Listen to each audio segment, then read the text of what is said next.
Hello guys, welcome back to my channel. నేను నా ఆయిషాలు.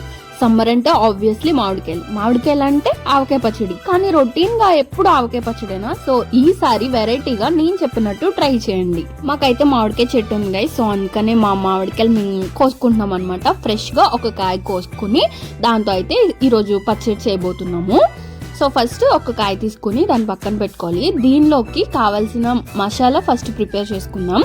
మసాలాకి 2 spoons ధనియాలు, 1 స్పూన్ జీలకర్ర అండ్ 1/2 స్పూన్ ఆవాలు అండ్ 1/2 స్పూన్ మెంతులు తీసుకోవాలి. దీన్ని మాడిపోకుండా కలుపుకుంటూ ఫ్రై చేసుకోవాలన్నమాట. 2 మినిట్స్ ఫ్రై చేసుకున్న తర్వాత దీన్ని గ్రైండ్ చేసేసుకుని పక్కన పెట్టుకోవాలి. అండ్ ముందు కోసి పెట్టుకున్న మామిడికాయని కడిగేసి తొక్క మొత్తం చెక్కేసి ఇలా పీసెస్ కింద కట్ చేసుకోవాలి. అండ్ ఈ మామిడికాయలతో పాటు కొన్ని పచ్చిమిరపకాయలు, కొన్ని వెల్లుల్లిపాయలు కూడా తొక్క వలిచేసుకొని ఈ మూడింటిని కలిపి మనం మిక్సీ చేసేసుకోవాలి.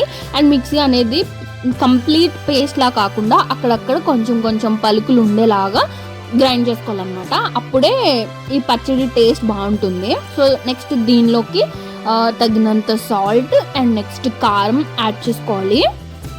మనం ముందు రెడీ చేసి పెట్టుకున్న మసాలా పౌడర్ ఉంది కదా, సో దాన్ని 1 స్పూన్ దీనిలో యాడ్ చేసుకోవాలన్నమాట. ఈ పచ్చడి ప్రాసెస్ అయితే చాలా ఈజీ, వంట రాని వాళ్ళు కూడా చేసేయచ్చు అండ్ టేస్టీగా కూడా ఉంటుంది. సో మనం కావాల్సినవన్నీ వేసేసుకుని మొత్తం అన్నీ కలిసేలాగా కలిపేసుకోవాలన్నమాట. ఈ పచ్చడి అయితే రైస్లోకి బాగుంటుంది అండ్ టిఫిన్స్లో కూడా బాగుంటుంది. టిఫిన్స్లో దోశల్లోకి అయితే ఇంకా బాగుంటుంది. సో డెఫినెట్లీ ప్రాసెస్ ఈజీ కాబట్టి మీరు కూడా సరదాగా ఒకసారి ట్రై చేసి ఎలా ఉందో కమెంట్ చేయండి గైస్. సో దీన్ని మొత్తం కలిపేసుకుని పక్కన పెట్టుకున్నాక ఒక చిన్న బౌల్ తీసుకొని దానిలో 1 స్పూన్ ఆయిల్ యాడ్ చేయాలి. ఆయిల్ హీట్ అయిపోయినాక ఒక చిన్న చూపిస్తున్నంత క్వాంటిటీలో ఇంగువ గైస్ అది. సో ఇంగువ ఆయిల్లో యాడ్ చేసుకోవాలన్నమాట. యాడ్ చేసుకున్నాక స్టవ్ మీద ఒక 1 మినిట్ దాన్ని హీట్ చేసి దీన్ని డైరెక్ట్గా మనం పక్కన పెట్టుకున్నాం కదా ఆ పచ్చడిలో కలిపేసుకోవాలన్నమాట.